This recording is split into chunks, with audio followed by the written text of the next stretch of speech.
तो chapter number 2 start करने से पहले चैप्टर नंबर 1 का एक शॉर्ट सा रिव्यू लेते हैं, ताकि हमारे जो भी डाउट्स है उसको हम क्लियर कर सकें और डाउट्स के साथ आगे नहीं बढ़ना है। तो चैप्टर नंबर 1 का नाम है मुनियों की जिज्ञासा। कैंटो 1 चैप्टर नंबर 1 मुनियों की जिज्ञासा, जिसमें कि मुनियों ने कुछ बहुत अच्छी सर्वश्रेष्ठ जिज्ञासाएं की और सूत गोस्वामी ने उन जिज्ञासाओं को तृप्त किया।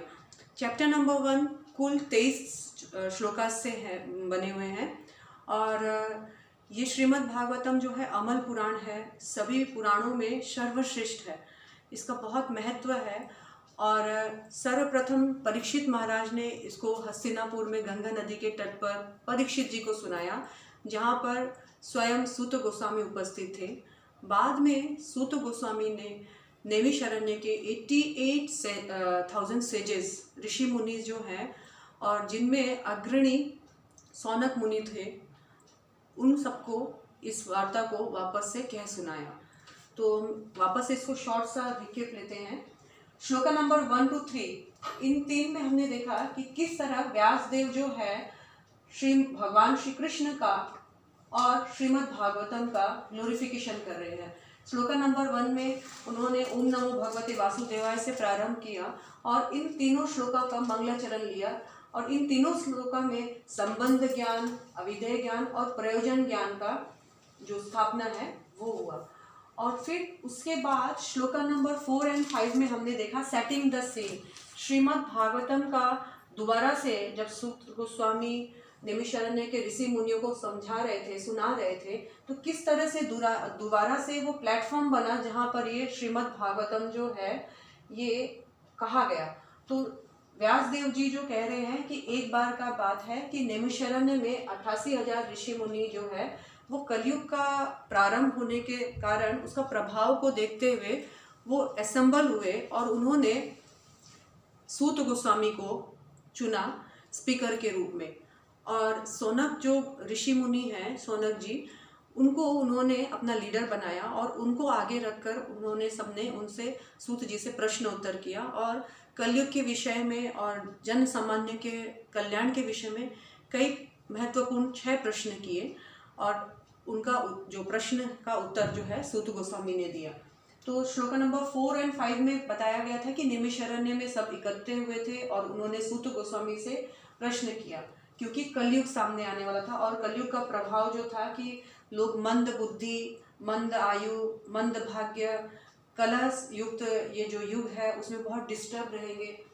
फिर हमने देखा कि श्लोका नंबर 6 to 8 में, क्योंकि इन 88,000 ऋषि मुनियों ने नैमिषारण्य में सूत गोस्वामी को चुना था अपना स्पीकर, तो उस सूत गोस्वामी को क्यों चुना? इतने ऋषि मुनियों में सूत गोस्वामी को ही स्पीकर चुनने का कारण क्या था?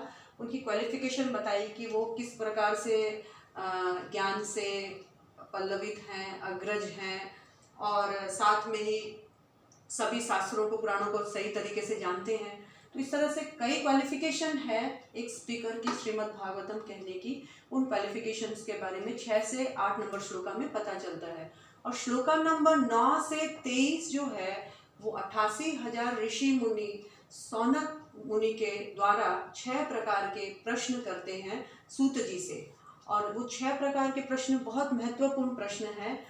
पहला प्रश्न था उनका कि समस्त जन कल्याण के लिए, जो सामान्य जन कल्याण लोग हैं, उनका अल्टीमेट एंड एब्सोल्यूट भलाई किस में है, उनका बेनिफिट किस में होगा। और क्वेश्चन नंबर 2 था कि समस्त शास्त्रों का सार क्या है बताइए। क्वेश्चन नंबर 3 था कि हे सूत गोस्वामी, कृपया करके हमको बताइए कि भगवान देवकी और वसुदेव के पुत्र के रूप में क्यों अवतरित हुए।